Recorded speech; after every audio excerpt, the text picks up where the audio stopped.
Hello and welcome to the first cast of the March 2014 Store Championships held at Worcester Manor League Store. This is brought to you by Netrunners.co.uk. Again, an event we were looking forward to for quite a while, and we're very pleased to see so many players from all over the region really. We had 20 players in total, ranging from as far and wide as from Oxford. We had a few from Birmingham, one from Shropshire, one from Hereford, so we had quite a nice broad range of people and some fantastic games. So myself there on the right playing NBN Making News, and Jason on the left there playing Kate. He's from Oxford. He's one of the people that work at the Thirsty Meeples game store in Oxford. He himself professed that he's relatively new to the Netrunner experience. As you can see from the playmat, a relatively seasoned and experienced Magic player, but again, he has only really recently started playing Netrunner, and seems to be enjoying it. Certainly, this was a very good first round to start with. Some really nice play from him, given that he was relatively new, and hopefully a game that you guys will enjoy. So neither of us took a mulligan, and so we just kind of got straight into it. So my NBN deck, it's effectively fast advance. You can see there I've drawn up into the new market research agenda, which does fantastic work, I have to say. Not necessarily in this tournament itself, but I think it's a great card, and I think it makes a really big difference for NBN, just stopping the tag me criminals really. So start off with install over HQ, protecting those early agendas. I think that's a Jackson Howard there, and then a hedge fund.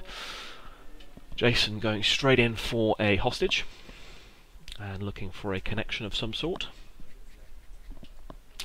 You can see there he's running a Underworld Connections deck, so it looks like he's trying to build his link up and get some drip economy going. I think he's just trying to recall what he was actually looking for in the first place. Again, as I say, this was one of his first, if not first, Netrunner tournaments, so he was enjoying it, certainly, there's no denying it, but was a little bit nervous, I would suggest, as we all were really, because, you know, Store Championships, quite a big deal. We were all looking forward to it very much. Anyway, he uses it to bring out his professional contacts, which is a great first turn card to use, gaining a lot of tempo and a lot of money as he goes through and draws up cards. So he'll use it, second click, and that'll be it. So I will then draw up into what looks like a sweep. I will res the Jackson Howard and use him, first click. Drawing up a Sansan and a toll booth, I believe. Toll booth not really going to do a huge amount, but obviously fantastic on R&D, so we'll just put it there. Second click, and he's on 5 cards, so it seems an appropriate time to use sweep. He does have the Fem in hand, so that's inevitably going to be a good target for him to hit with the Fem. I wasn't to know that, of course. So he will professional contacts first click and second click, drawing up a Cyber Cipher, which will also make relatively short work of the toll booth. Got a self-modifying code in hand, clone ship, which he's going to install, third click. Looks like he's got a lot of decent ways of getting out the breakers he needs, and with professional contacts on the board already, he has the ability now to generate some cash. So he'll install self-modifying code for last click, and I'll take my mandatory draw. I think I've got 2 Sansans there in hand now.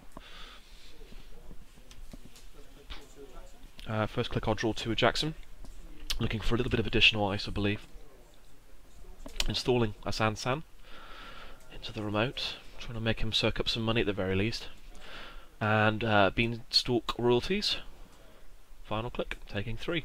So plenty of cash. Hasn't forced any reses out of me yet, so at least now I have the money to res a toll booth at the very least, so that's encouraging. First click, heal professional contacts. Seeing another self-modifying code. All the ice is 1 deep at the moment though, so it's not really that relevant. Seeing an underworld contact there, second click. Got a stim hack there. Nice little surprise. Stim hack, very much an underrated card at the moment. Awfully was dominant for quite a long time within the Netrunner meta. It seems to have taken somewhat of a back seat, but it does good work. 9 credits for a brain damage is not a bad trade-off unless you're playing against Jinteki or well, even against Wayland. I think it's probably not that bad. So he's going to run R&D on his final click, I believe. I'm giving some thought as to whether to res the toll booth. I think I'm counting out here, do I still have the money to res the toll booth and res the Sansan? Is it worth giving him an access, or do I start trying to fast advance some agendas? I decided in the end to actually res the toll booth. He obviously has the ability to go in and break it with the self-modifying code. He doesn't have a huge amount of cash. He's only on 6. So he'll just pay the 3. I think here we were discussing whether he had to encounter the piece of ice initially before he could go away and use his self-modifying code. I think again we obviously came to the correct conclusion that he didn't, and that he could go and fetch whatever he needed before encountering it. But he's going to discard. Didn't have the ability to go and fetch what he needed anyway, so he's discarded the Fem, which obviously brings it into play with the clone chip, so it's a good play.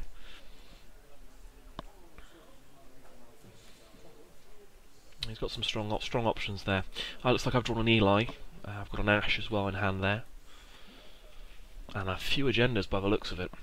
Certainly I can see a market research and a Beal there. I think that's a making news as well in hand, so yeah, that's 5 points worth of agendas in hand. Not insignificant. I'm not sure what piece of ice is actually installed on HQ. Possibly a wraparound.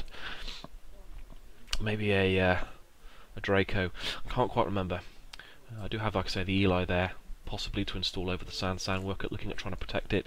Don't have the cash to res the Sansan and use it. I don't believe. I think I'm 1 credit shy, which I knew I was going to be when I res the toll booth. But at the end of the day, I can make it hit. Oh no, I tell a lie. So I res the Sansan. I think I've got exactly enough to score the Beal. But it does leave me dirt poor, so I'll pay that, the 2, and score a Beal for 2 points. Leaving the Sansan on the table. He's only on 3 credits, so to take up all his 10 to go in and get it, which I'm expecting him to do. The dream there would have been obviously to have scored the Astra script rather than a Beal to start the train. But at least R&D is already locked down. If he does run against HQ here, though, I'm in all kinds of trouble. I still have 3 points of agendas and HQ there. Though I do have 5 cards, so hopefully he won't be able to see all of them. Those aren't the kind of things you can predict, however.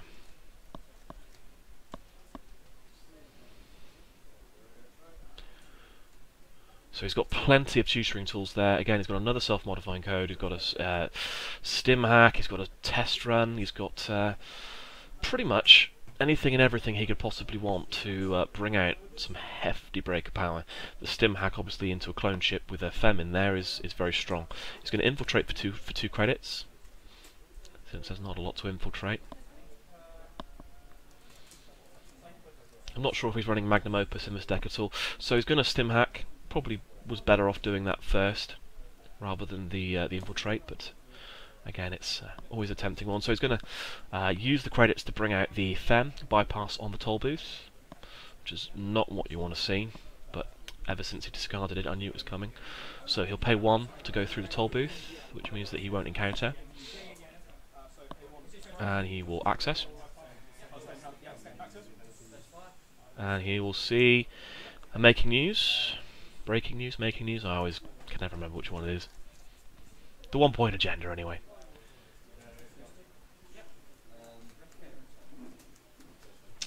I'm not quite sure why he discarded there. Oh, the brain damage, of course, sorry. So yes, the stim hack ended, and obviously he had brain damage done to him, so he had to discard a card.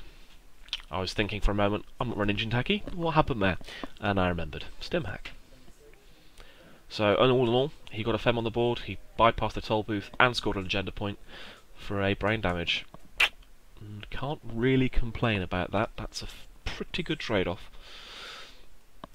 If he'd taken an Astra script, it would have been even worse. So I'm going to put the Eli in front of the Sansan and take 2 credits. Not ideal. I still can't res the Eli, but hopefully it's enough to deter him from making a casual run there.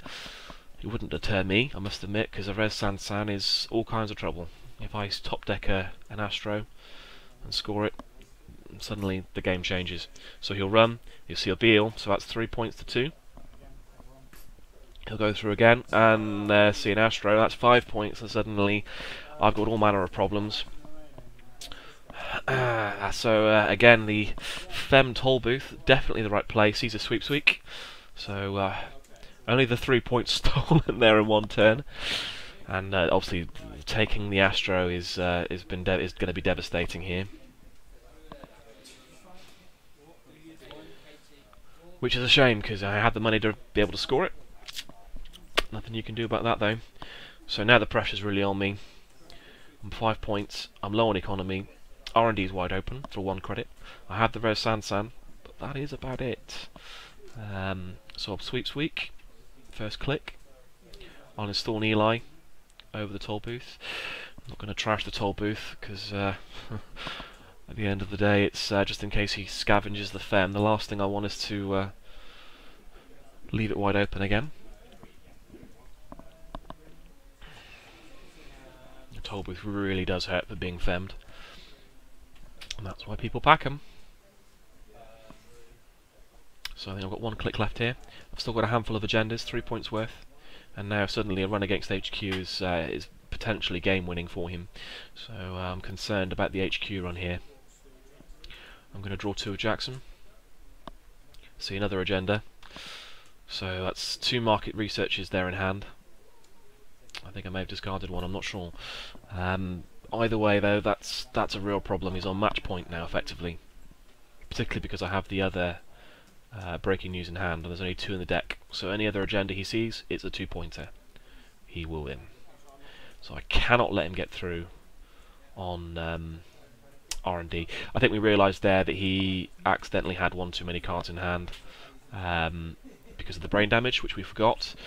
He got rid of the underworld contacts, which is fine. I did play a sweeps week at 5. That was an oversight. I probably should have corrected that and put it back down to 4, but I honestly forgot at that stage. I did think afterwards that that was a problem, but to be fair, we both forgot. So I don't think either of us were going to make a big deal out of it for 1 credit. Anyway, he runs through an R&D, sees a hedge fund, which I have exactly enough money for, so if I can hold on to that cash, that'll be alright. Probably a very good time for him to run aggressively through here on R&D, HQ, sorry, and see what I have in hand. But he's effectively got the full breaker suite now. He's got the Fem, he's got a Corroder, he's got a self-modifying code. Ready to go. You discard a Raymond Flint into the heap. So I will hedge fund, first click. Seeing that at the right time. 9 credits, suddenly things are looking a little bit better. I remember, just trying to remember what I had there. Again, I'm pretty sure that's an Eli, which still isn't gonna really do what it needs. I'm gonna install an Ash there into the root of R&D, because the real threat here, of course, is him top decking the winning agenda, and he's running aggressively against R&D. So it seems to make sense to protect it all I can. I'll take credit, last click. He will professional contacts, first click.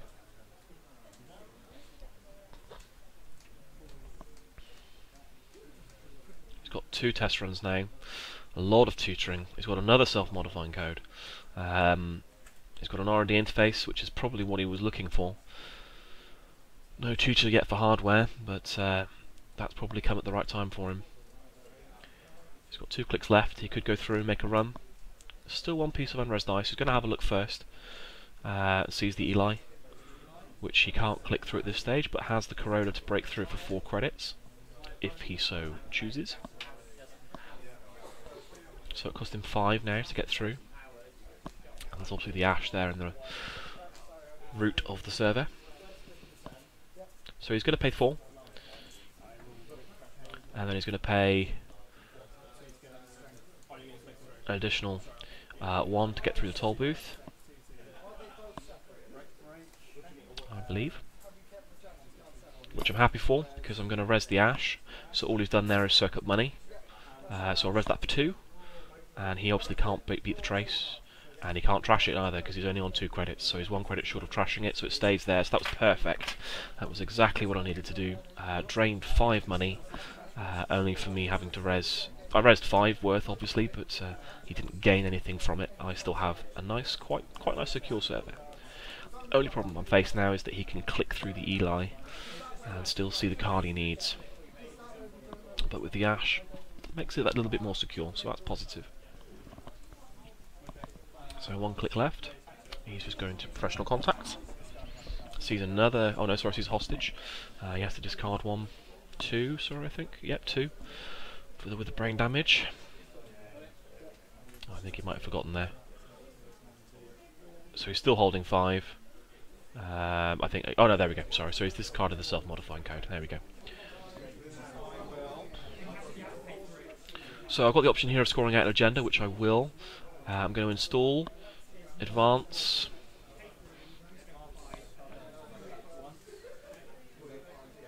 Once and score the breaking news. I'm then going to, obviously because he's tagged, I still have a click left. I'm going to trash the professional contacts. It seems a good time to try and take his economy out from underneath him. Give me a little bit of breathing room. It means suddenly he has to slow down. It makes the Eli stronger on R&D as well, which is what I was trying to aim for there. Certainly he was gutted to lose it. And it seems a good time to go in and take the professional contacts while he's only on 3 credits, with no other economy on the board. He hasn't seen anything yet, and he has nothing in hand either. So that's hopefully really going to slow him down and stop him from going through on R&D aggressively. I still have 3 credits in hand. I can still score, but unfortunately the only gens I have in hand are market research, and a 4-2 is not what I need right now. So that's the problem with MBN. 4-2's not what you want. You want to see your 3-2s, and you want to see them fast, particularly your Astra scripts. So he's going to take some cash, and that's it. I think he's taking all 4 clicks to take some money. So I'll do my mandatory draw, kind of praying and hoping to see a Astra scripts off the top. Only 1 so far gone. 2 remain. Still have the red sand as well, which is exactly what I want. Very happy that stayed on the board, and although he's on 7 credits, it's going to be very cost intensive. So I'm going to click through. I'm going to draw through here because I am looking for the agenda, and I'm just seeing a lot of ice. I'm seeing data ravens. I'm thinking, well, maybe I can score a market research for 3. Still doesn't take me to match point. Sorry, it does take me to match point. It doesn't take me to 7. It takes me to 6. Isn't what I need here. Both my 1-pointers are gone, so I would have to score another 2-pointer anyway. Astra is what I want, Astra is what I need. So I'll take 2 credits, and I'll discard a couple. I'm thinking of discarding the Jackson. I've got 1 res, he's not looking to go and trash it anytime soon, so might as well leave that one on the board there. If he wanted to trash it, he probably would have long ago. He'll R&D interface, first click. And this is the danger here, and this is what I realised was the danger, is that he can just go run, click, click, pay 1 credit, see 2 cards. He can't misrun because of the ash, but he can go in and trash the ash now. So he'll run, click, click, pay 1 to get past the toll booth, and then trash. Obviously I'll bump the trace up, but he's not going to worry about that, he's just going to trash it for 3. So R&D once again vulnerable. And I've drawn up there, and so yeah, just the agenda I wanted, another market research. So another real problem, not seeing the agendas that I need. Another Beal, there's still 1 left, still 2 Astros left, and there's 2 market researchers in hand, so I'm installing over R&D because I haven't got a huge amount of choice here. He can see 2 cards each turn, and that's going to kill me dead at the moment. If he wasn't on 5 points, I probably wouldn't worry about it, and I'd just start trying scoring. Got a Beanstalk royalties there in hand, which will top my economy up quite nicely. So I'll take the 3, putting me on 6, maybe 7 credits there, I think, to Jason's 4. Still has the self-modifying code. I'm going to protect the Sansan for 1. I'm going to install into the Sansan, so I'm pretty sure that's the market research. And I'm going to try and score it the hard way. So it's a question here as to what he runs through on, whether he wants to keep running aggressively through on R&D, or whether he wants to go and try and score the agenda that would win him the game. So he'll take a credit first of all. He will run through an R&D, and I'm deciding whether I want to res it or not. I will. It's an RSVP, which is perfect at this point. Again, he's got the self-modifying code, so he can go through, but it does mean that he has to find the solution, he has to break it, otherwise he cannot bypass the toll booth. So he jacks out, I believe. So again, it's just exactly the front piece of ice I kind of wanted there. It means he can't pay to get through the Eli. He can still click through it, so not ideal, but he cannot bypass the toll booth until he finds a way of dealing with the RSVP. I'm still sitting pretty on 4 credits, which is enough to score out the market research I have there installed in the root of the server. And I'm pretty sure I have enough credits to protect it if he does decide to get aggressive and run on it, which would probably be the correct play here. But he's going to go ahead and take 2 credits. Probably getting tunnel vision there on R&D. You have to presume that that's the agenda, which it is. I score market research for 2, taking me up to 5 as well. So it's 5 points all. And still have a res Sansan, no cash. He can go through and trash that Sansan at will. And without a scored Astro, that seems to be the play. He's left it well alone. But surely this is the time to go in and trash it. If he doesn't, it could very well be game in 2 rounds. How much time does he feel he really has? Nothing's going to keep him out at this stage. He's going to test run for 3 credits, first click. And he's going to go in and find the Cyber Cipher, which he installs onto R&D to deal with the RSVP. It means you can break it for 1.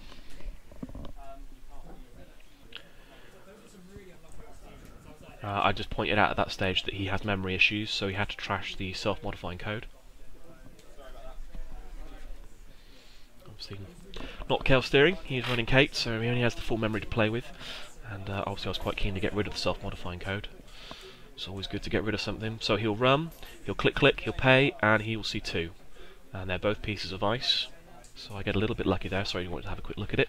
I think there's a Draco there on the bottom, and something else on top. Draco not going to do a great deal of good for me here with the Fem on the board, though, having said that, I can pump its strength up to, say, 3, maybe 5. I need the money for that, though, of course, and I don't have the money currently, but it could be very strong at 3 or 5. Really makes him go and find the cash. So I still only have the market research, which is the game-winning agenda, but I've got no money, and he still has free reign and free access there on R&D.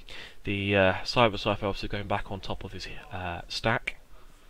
So I'll take 3 credits, all 3 clicks. I just need some cash now. In the vain hope that he doesn't run through and I top deck a 3-2. He's going to go through and do the same and take some money.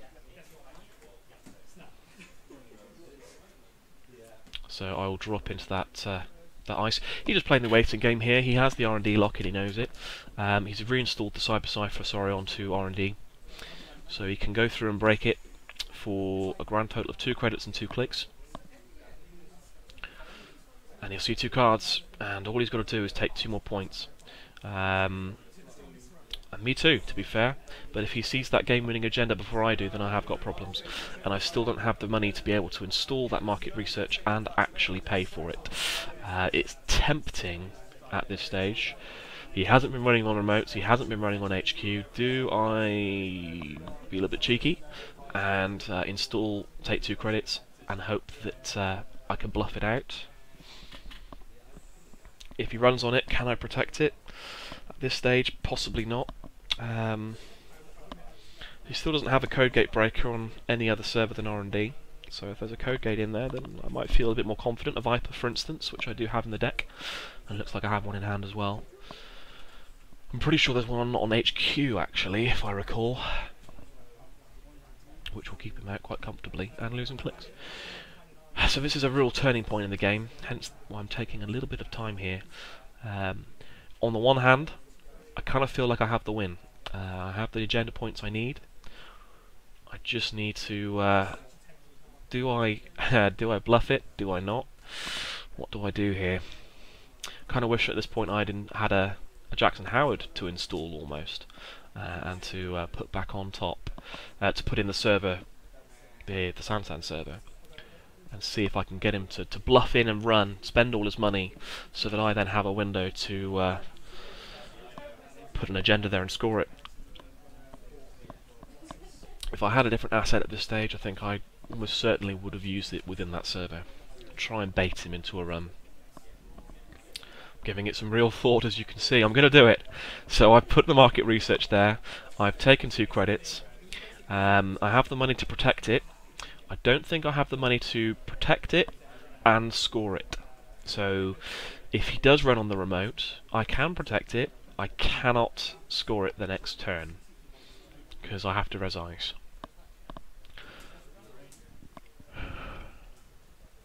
But at this stage I'm kind of thinking I've got to go for the win. It is within my grasp. He has the R&D lock. All I can hope for at this stage is that if he does go through an R&D, he doesn't see the agendas he needs, and that I then have the option of scoring out. So he's going to go through, he's going to go Hail Mary run on R&D, so he's going to spend all 3 clicks. He's going to spend 3 clicks, at which point he pays. I use Jackson Howard to put 3 cards back into R&D, trying to boost up my card to agenda density.